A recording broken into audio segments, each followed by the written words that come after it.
The Ring Road is Iceland's ultimate road trip. It's an 800-mile highway that goes all the way around the perimeter of the island of Iceland. And if you take the Ring Road, you're going to see pretty much the best that Iceland has to offer. It's a total of about 25 or 30 hours of driving when you factor in all of the little side trips and stopovers for views.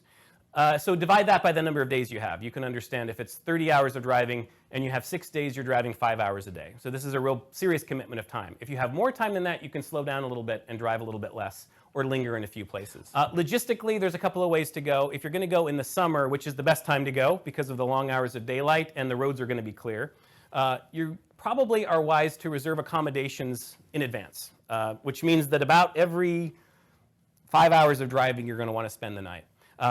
There's a limited number of accommodations in Iceland, and they fill up quickly in the summertime. It's a little frustrating sometimes to be tied in to having to spend the night in certain places, so some people actually like to rent a camper, and this is a popular option that lets you be a little bit more flexible and have a little bit more give and take as you go. In Iceland, you can basically camp not just about anywhere. There are a few restrictions, but they're generally pretty lenient about if there's a rural parking lot like this, you're welcome to pull up and spend the night. But check locally to make sure that you're okay before you commit to it. The trick with the Ring Road is because it involves so much driving, it usually ends up being, whether you're in a camper or whether you're in hotels, a lot of one-night stays, and that can get a little tedious. So you want to pace yourself and consider partway through maybe taking a couple of nights to linger and catch your breath. Even if you have to do it quickly, it's really well worth it.